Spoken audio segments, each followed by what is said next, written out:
puisque tu étais à ce dont je vais parler maintenant, le groupe Amuse Lantis. Enfin, des groupes Amuse et Lantis. Est-ce que ça vous parle? Ah bah, non, mais elle va venir sur scène après.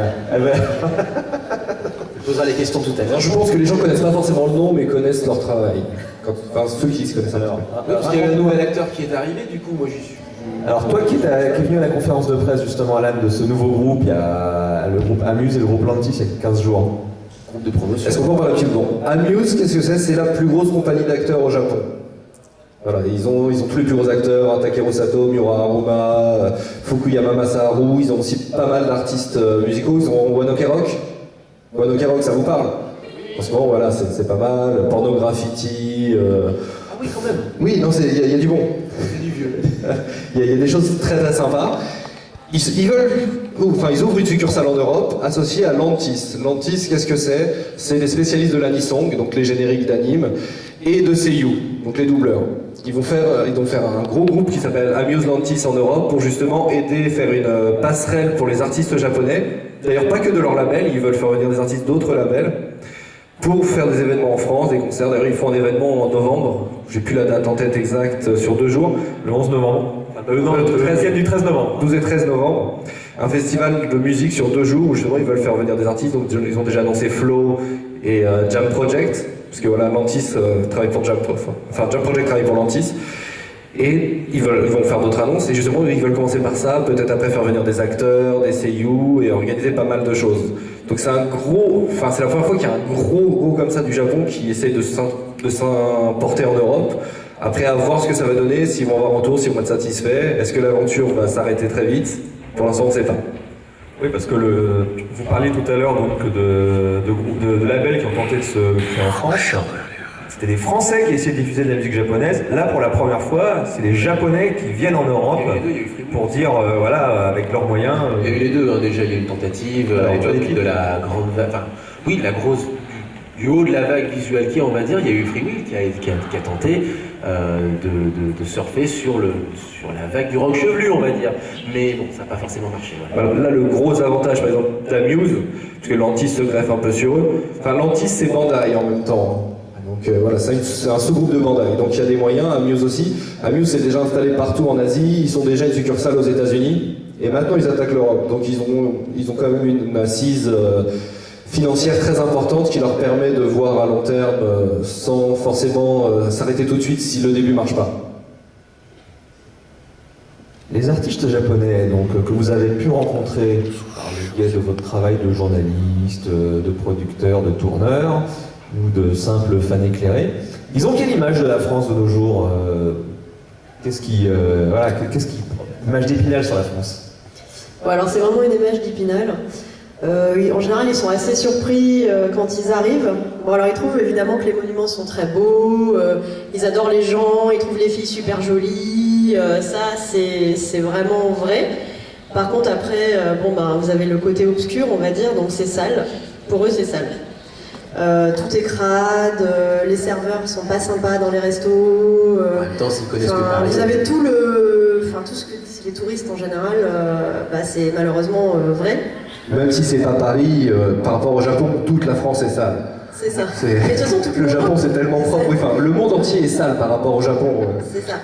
Mais bon, après, ils adorent venir, ils adorent visiter tout ce qui est les monuments. Vraiment, ils sont contents, quoi. Ils aiment bien goûter. Alors, les Japonais adorent goûter la gastronomie française. Ils sont très très ouverts sur ça. Alors, ils adorent boire. Quelle définition? Ils aiment bien boire du vin. Alors, le pain, ils adorent le pain. Ça, il faut leur acheter des baguettes.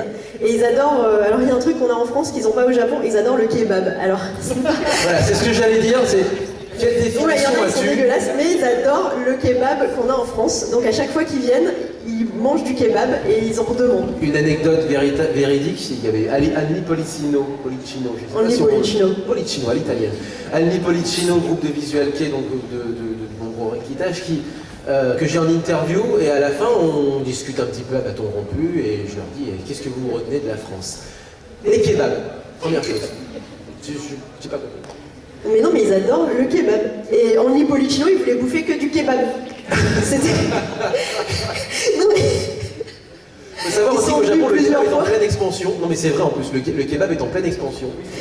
Ils sont pas bons. Apparemment, ils sont Mais- pas bons là-bas. Mais il y a vraiment des kebabs là-bas et des kebabs sur. Bah, vous savez, vous connaissez le gyudon, tout ce qui est don finalement qui est sur base de riz. Bah, vous avez du kebab don désormais, donc c'est du kebab sur base de riz. Et t'es là, mais ok, tout va bien. Non, mais c'est ça. Et mais vraiment, c'est un truc Et de fou. donc voilà. Ils veulent dire. C'est peut-être pour les groupes Le importés kebab, par les ils en groupes parlent japonais. entre eux. Donc il y en a qui sont jamais venus et ils nous disent on veut manger du kebab. Parce donc- qu'apparemment pour eux c'est le truc à goûter. Ah, quand oui, ils viennent en c'est pour ça France. qu'ils viennent plus en France et qu'ils en ont maintenant au Japon. Voilà. C'est ça. Ils adorent ça. Enfin voilà, il leur faut du kebab. Donc, C'est pas cher. alors c'est pratique parce que c'est pas cher. Mais bon, enfin, vous vous dites c'est quand même dommage quoi. On est en France, on va pas bouffer du kebab. Ah oui. Écoute, après un concert, faut se nourrir. Oui, bah ils sont contents. Hein. Tu leur amènes du kebab, ils sont contents. Pour votre budget, ça doit être pas mal, effectivement. Pour le budget, ça va. Ouais, c'est ça. Le budget, ça va. Mais nous, on essaye quand même de les emmener dans des restos un peu corrects, quoi. Leur faire goûter, je sais pas, la soupe à l'oignon, Des le restos foie corrects. gras. En plus, je les vois bien parce qu'ils veulent le kebab, mais la bouteille de rouge à côté. Ah bah. Donc c'est un peu compliqué les deux ensemble, c'est assez bizarre. Hein. Non, mais en général, ils sont plutôt ouverts. Alors que les groupes coréens, par contre, eux, ils veulent rien bouffer à part coréen. Ah bah eux, c'est coréen. Il faut toujours trouver un resto coréen, même si vous êtes au fin fond de nulle part, il faut bouffer coréen. Par contre, ils adorent le quick. Les Coréens, ils kiffent le quick, parce qu'ils n'en ont pas en Corée. Ah mais tip-top, ils voulaient bouffer que quick.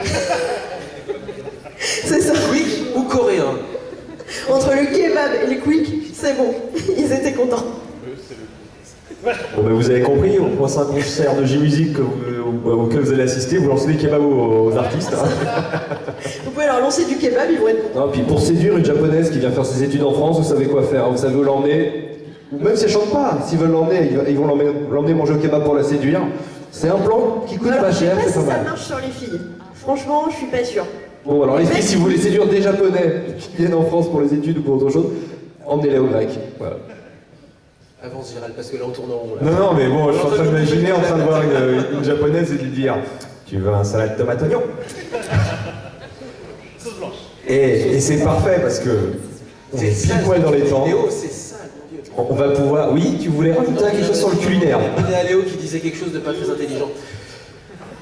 C'est le moment que vous attendiez tous. Alors attends, juste une petite anecdote, puisque juste avant que tu passes dans le public, j'avais juste une dernière parenthèse à faire, c'est qu'on se moque des copy-bands parce que ça a un côté kitsch, parce que c'était les premiers groupes français qui essayaient d'imiter les japonais, parce qu'on n'avait pas les moyens de faire venir des japonais à l'époque.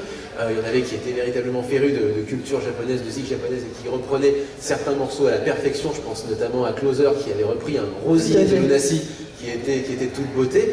Il faut savoir que depuis pas mal de temps maintenant, il y a aussi une scène franco-japonaise qui s'est développée, notamment par, je sais pas si, il y en a qui connaissent No Life des fois aussi, il y en a qui connaissent, qui regardent No Life. Vraiment là. Quelques-uns. Oula, pas beaucoup. Bon, vous connaissez Suzuka Saoka. Bon, faut savoir qu'elle écrit aussi des paroles de chansons. Et qu'elle travaille notamment avec des gens, notamment Manu, qui est l'ancienne chanteuse de Donu, qui est un groupe de Nantes des années 90 et qui a fait sa carrière en solo. Elle a sorti, cette Manu, un EP, un mini-album en japonais, et donc qui est écrit en grande partie, et en très grande partie, par Suzuka Saoka de No Life. Et puis il y a d'autres artistes, notamment ça c'est beaucoup dans le domaine de l'électro. Moi j'avais reçu à l'émission un Français qui a passé 5 ans au Japon, qui en est revenu et qui a raconté son expérience de 5 ans au Japon, qui s'appelle Yann Pierry, et qui s'est fait repérer par Laurent Garnier par exemple, rien que ça. Voilà, donc il y a toute une scène franco-japonaise qui dialogue finalement entre les deux parties du monde et qui est en train de se monter. On est loin désormais des copy-bands. Voilà, merci. Allez, j'ai les fourmis dans les jambes, je vais y aller. C'est le moment où. Partez pas, messieurs. C'est le moment où vous pouvez poser des questions. Il faut juste lever la main. Ah, notre spécialiste qui connaît tout. C'est clair, c'est dangereux. Elle va nous poser des questions pièges. Ah, mais j'avais pas vu le cosplay. Donc j'aimerais savoir pourquoi est-ce que vous privilégiez la venue des petits groupes alors qu'au Japon il y a les grands groupes comme les Bees ou Thousand Earth Stars, Mr. Children ou même les Johnnies et savoir pourquoi est-ce que vous privilégiez les petits groupes. Alors déjà, l'argent. Donc déjà il y a l'argent et surtout les gros groupes ne veulent pas venir en Europe. Parce qu'ils veulent pas quitter le Japon. Alors déjà, tout ce qui est Johnny's, c'est mort. Pourtant, ils vont à Taïwan, ils vont en Corée, ils vont... Non, mais ils font les tournées mondiales en Asie. Tu sais, c'est les tournées mondiales qui passent que par l'Asie. Donc, Taïwan. Taïwan. Hawaï aussi, mais c'est les USA, c'est vrai. Ouais, c'est les USA. Donc les USA, donc forcément tournée mondiale. Mais ouais, donc déjà c'est une question d'argent, parce que ça coûte quand même très cher. Il y a certains groupes qui ont des cachets qui sont tellement faramineux qu'en fait c'est impossible, c'est pas rentable. Et après vous avez beaucoup de groupes qui veulent pas venir. Et alors depuis qu'on a eu plein de problèmes, c'est doublement le cas. Il y en a plein qui ont annulé leur venue. Suite aux attentats, enfin à tout ce qui se passe en Europe. Alors la guerre en Ukraine, à l'époque, ça a été une catastrophe. Maintenant, ah ouais. Les avions qui passaient Tu sais, au-dessus. il y a un avion qui est passé, beaucoup d'avions passés au-dessus de l'Ukraine, et comme il y en a un qui s'est fait descendre, bah du coup après les Japonais voulaient plus venir. Faut leur dire que les avions maintenant passent plus au-dessus de l'Ukraine. Non mais ça, Oui, t'as un groupe qui avait annulé pour J'ai ça. un groupe qui a annulé pour ça. Ils n'ont pas voulu venir. Après, les très gros artistes, vous les aurez le jour où leur carrière au Japon ne marchera plus. Voilà, ils seront en baisse de régime, ils auront besoin d'argent, donc là, ils s'exporteront. Donc attendez. Mais en fait, quand ils sont pas trop connus, ils viennent, ils acceptent encore de venir, mais dès qu'ils deviennent méga connus, en fait, c'est pas rentable pour eux, puisqu'au Japon, ils remplissent des stades de 50 000 personnes, et ici, s'ils font un Bataclan, c'est cool. Donc Alors, pour eux, c'est juste pas intéressant. Il y a même des fois même plus pervers. Mais en fait, c'est triste ce qu'on est en train de dire. Il y a encore plus mais c'est pervers, super c'est triste. qu'il y a des années, Gact, vous connaissez Gact, de toute façon, vous serez mort, nous serons morts, Gact existera toujours, ce mec est en plastique. Il est comme Kenny Reeves, il vieillit pas. C'est ça, le mec existera toujours. Oui, Gact, oui aussi, oui. Un continuum espace-temps. Gact, donc, a fait un concert en France, faut le savoir. Sauf qu'il y a... Non, c'est pas ça, c'est pas qu'il y a eu personne, c'est rempli, c'était à la Cité de la Musique à la Villette. Simplement, c'était uniquement pour le fan club japonais de Gact. Donc, il y avait l'avion était payé, les fans se